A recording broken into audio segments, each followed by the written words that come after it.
नमस्कार मित्रों, मैं आपका मित्र बजरंग प्रजापति एक बार आपके सम्मुख उपस्थित हूं अमर कथा महाभारत का एक और अंक लेकर। पिछले अंक में आपने जाना कि किस प्रकार दैत्यराज घटोत्कच ने दैत्य राक्षस अलम्बुश का वध किया और उसे युद्ध भूमि में तितर बितर कर दिया, जिसके आतंक से घबराई हुई कौरव सेना एक बार फिर से कर्ण की शरण में चली गई और इसके बाद कर्ण और महारथी घटोत्कच का आमना सामना हुआ। घटोत्कच के रंग रूप और स्वरूप का वर्णन संजय ने धृतराष्ट्र से इस प्रकार किया। राजन, घटोत्कच का शरीर बहुत बड़ा था, उसकी आंखें सुर्ख रंग की थी, मुंह तांबे के रंग का और पेट धंसा हुआ था।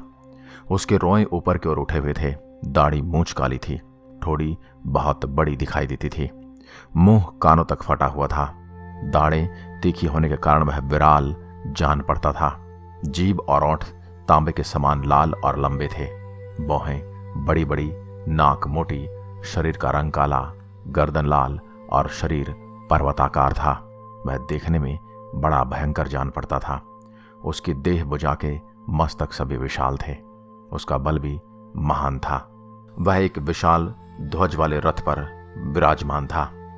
घटोत्कच जिस रथ पर आरूढ़ था, मतवाले हाथी के समान प्रतीत होने वाले बलवान एवं भयंकर घोड़े उस रथ में जुटे हुए थे, जिनकी आंखें लाल थी तथा इच्छानुसार रूप धारण करने वाले और मनचाहे वेग से चलने वाले थे।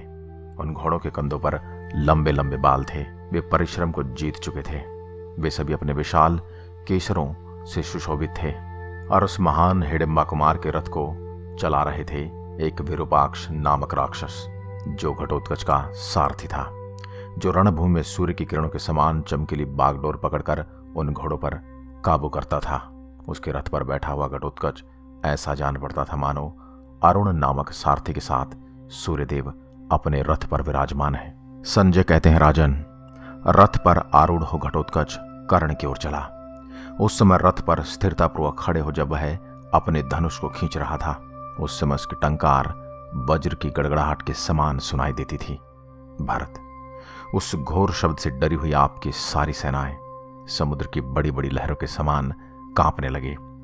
विकराल नेत्रों वाले उस भयानक राक्षस को आते देख राधापुत्र कर्ण ने मुस्कुराते हुए से शीघ्रतापूर्वक आगे बढ़कर उसे रोका, जैसे एक यूथपति गजराज का सामना करने के लिए दूसरे यूथ का अधिपति गजराज चढ़ जाता है। उसी प्रकार बाणों की वर्षा करते हुए घटोत्कच पर बाणों की बौछार करने वाले कर्ण उसके ऊपर निकट से युद्ध करने लगते हैं। प्रजानाथ, राजन, पूर्व काल में जिस इंद्र और शंबरासुर में युद्ध हुआ था, उसी प्रकार कर्ण और राक्षस का वह संग्राम बड़ा भयंकर था। वे दोनों भयंकर टंकार करने वाले अत्यंत वेगशाली धनुष लेकर बड़े बड़े बाणों द्वारा एक दूसरे को शत विक्षत करते हुए आच्छादित करने लगे। तदनंतर वे दोनों वीर धनुष को पूर्णतः खींचकर छोड़े गए, जो कोई गांठ वाले बाण द्वारा परस्पर कांच से निर्मित कवचों को छिन्न भिन्न करके एक दूसरे को रोकने लगे, जैसे दो सिंह नखों से और दो महान गजराज परस्पर अपने दांतों से प्रहार करते हैं। उसी प्रकार वे दोनों योद्धा रथ, शक्तियों और बाण द्वारा एक दूसरे को घायल करने लगे। वे सहायकों का संधान करके एक दूसरे के अंगों को छेदते और बाणमयी उल्काओं से दग्ध करते थे। उससे उन दोनों की ओर देखना अत्यंत कठिन हो रहा था। उन दोनों के सारे अंग घावों से भर गए थे और दोनों ही खून से लथपथ हो चुके थे। उस समय वे जल का स्रोत बहते हुए गेरू की दो पर्वतों के समान शोभा पा रहे थे।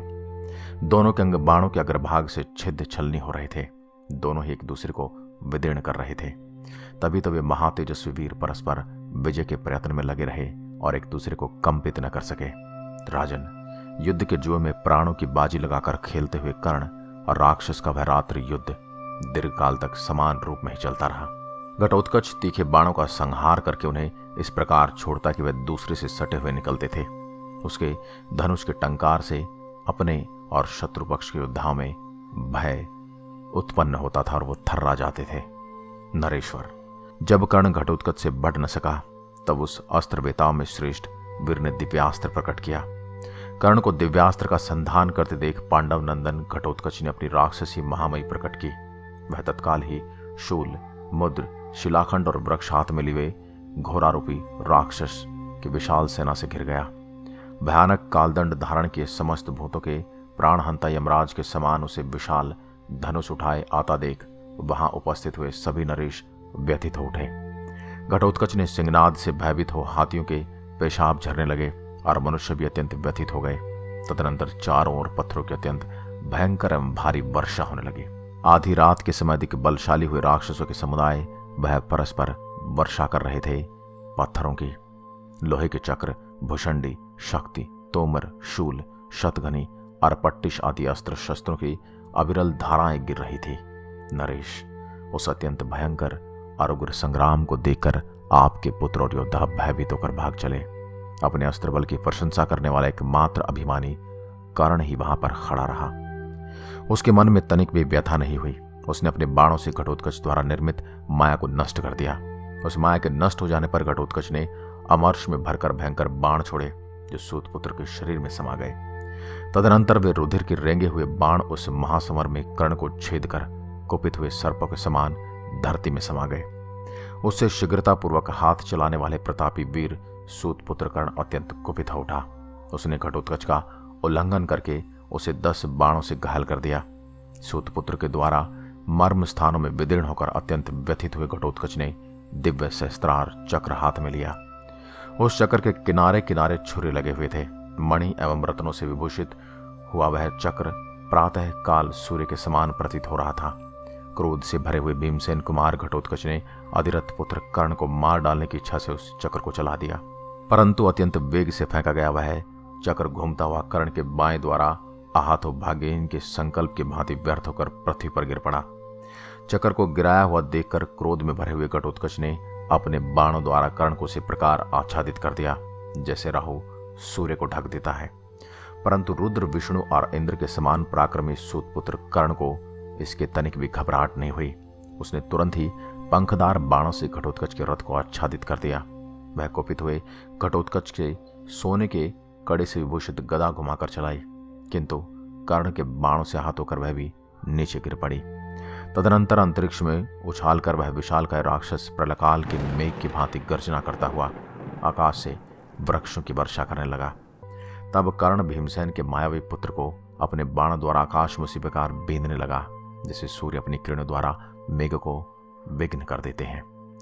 उसके सारे घोड़ों को मारकर और रथ के सैकड़ों टुकड़े करके कर्ण ने वर्षा करने वाले मेघ की भांति बाणों की वृष्टि आरंभ कर दी। घटोत्कच के शरीर में 2 अंगुल भी ऐसा स्थान नहीं बचा था जो बाणों से विदीर्ण हो गया हो। वह 2 घड़ी में कांटों से युक्त शाही के समान दिखाई देने लगा। सम्रांगण में बाणों के समूह से घिरे हुए घटोत्कच को, उसके घोड़ों को, रथ को तथा ध्वजा को कोई देख नहीं पाते थे। वह मायावी राक्षस कर्ण के दिव्यास्त्र को अपने अस्त्र द्वारा काटते हुए वह कर्ण के साथ माया में युद्ध करने लगा। उस समय माया तथा शीघ्रकारिता के द्वारा वह कर्ण से लड़ रहा था। आकाश से कर्ण पर अलक्षित बाण समूहों की वर्षा कर रहा था। हे राजन, वह विशालकाय महाबली भीमसेन कुमार घटोत्कच माया से सबको मोहित करने वाला था और उस युद्ध में विचरने लगा। उसने माया द्वारा बहुत से विकराल एवं अमंगल सूचक मुख बनाकर सूतपुत्र के दिव्यास्त्र को अपने ग्रास बना लिया। फिर वह महाकाव्य राक्षस धैर्यहीन एवं उत्साह शून्य सा होकर रणभूमि में आकाश से सैकड़ों टुकड़ों में कटकर गिरा हुआ दिखाई दिया। उस समय उसे मरा हुआ मानकर कौरव दल के प्रमुख वीर जोर जोर से गर्जना करने लगे। इतने ही में वह दूसरे बहुत से नए नए शरीर धारण करके संपूर्ण दिशाओं में दिखाई देने लगा। फिर वह बड़ी बड़ी बाहों वाला एक ही विशालकाय रूप धारण करके मैनाक पर्वत के समान दृष्टिगोचर हुआ। उस समय उसके 100 मस्तक तथा 100 पेट हो गए थे। तत्पश्चात वह राक्षस अंगूठे के बराबर होकर उछलती हुई समुद्र की लहरों के समान कभी ऊपर और कभी इधर उधर घूमने लगा। फिर पृथ्वी को फाड़कर वह पानी में डूब गया और दूसरी जगह पुनः जल से ऊपर आकर दिखाई देने लगा। उसके बाद आकाश से उतरते वह पुनः अपने स्वर्ण मंडित रथ पर आ गया और माया से ही पृथ्वी, आकाश एवं संपूर्ण दिशाओं में घूमता हुआ कवच से सुसज्जित हो कर्ण के रथ के समीप जाकर विचरने लगा। उस समय उसका मुख कुंडलों से सुशोभित हो रहा था। प्रजानाथ जब घटोत्कच संभ्रम रहित हो सूतपुत्र कर्ण से बोला, सारथी के बेटे खड़ा रहे, अब तुम मुझसे जीवित नहीं बचकर जा पाएगा। आज मैं सम्रांगण में तेरा युद्ध का हौसला मिटा दूंगा। क्रोध से लाल आंखें किए वह क्रूर पराक्रमी राक्षस उपयुक्त बात कहकर आकाश में उछला और बड़े जोर से अट्टहास करने लगा, जैसे सिंह गजराज पर चोट करता है। उसी प्रकार वह कर्ण पर आघात करने लगा, जैसे बादल पर्वत पर जल की धाराएं बरसाता है। उसी प्रकार घटोत्कच राथियों में श्रेष्ठ कर्ण पर रथ के धुरे के समान मोटे मोटे बाणों की वर्षाएं करने लगा। अपने ऊपर प्राप्त हुई उस बाण वर्षा को कर्ण ने दूर से ही काट दिया। भरत श्रेष्ठ कर्ण के द्वारा अपनी माया को नष्ट होता हुआ देख घटोत्कच ने अदृश्य होकर पुनः दूसरी माया की सृष्टि की। वह वृक्षावलियों के द्वारा हरे हरे शिखरों से सुशोभित एक अत्यंत ऊंचा महान पर्वत बन गया और उससे पानी के झरने की भांति शूल, प्रास, खड़क और मुसल आदि अस्त्र शस्त्रों का स्रोत बहाने लगा। घटोत्कच को अंजन राशि के समान काला पर्वत बनकर अपने झरनों द्वारा भयंकर अस्त्र शस्त्रों को प्रवाहित करता देख भी कर्ण के मन में तनिक भी शोभ नहीं हुआ। उसने मुस्कुराते हुए से अपना दिव्यास्त्र प्रकट किया। उस दिव्यास्त्र द्वारा दूर फेंका गया वह पर्वतराज क्षण भर में दृश्य हो गया और पुनः आकाश में इंद्रधनुष सहित काला मेघ बनकर वह अत्यंत भयंकर राक्षस सूतपुत्र कर्ण पर पत्थरों की वर्षा करने लगा। तब अस्त्र वेताओं में श्रेष्ठ वैकर्तन दानी कर्ण ने व्यास्त्र का संधान करके उसे काले मेघ को नष्ट कर दिया। महाराज, कर्ण ने अपने बाण समूह द्वारा सारी दिशाओं को आच्छादित करके घटोत्कच द्वारा चलाए गए अस्त्रों को काट डाला। तब महाबली भीमसेन कुमार ने जोर जोर से हंसकर समरभूमि में महारथी कर्ण के प्रति अपनी महामाया प्रकट की। उस समय कर्ण ने रथियों में श्रेष्ठ घटोत्कच को पुनः रथ पर बैठाकर आते हुए देखा। उसके मन में तनिक भी घबराहट नहीं थी। सिंह, शार्दूल और मतवाले गजराज के समान पराक्रमी बहुत से राक्षसों से घेरे हुए थे। उन राक्षसों में से कुछ हाथियों पर, कुछ रथों पर और कुछ घोड़ों की पीठ पर सवार थे। वे भयंकर निशाचर नाना प्रकार के अस्त्र शस्त्र, कवच और आभूषण धारण किए हुए थे। नमस्कार दोस्तों, आपको हमारा आज का अंक कैसा लगा हमें कमेंट में जरूर बताएं।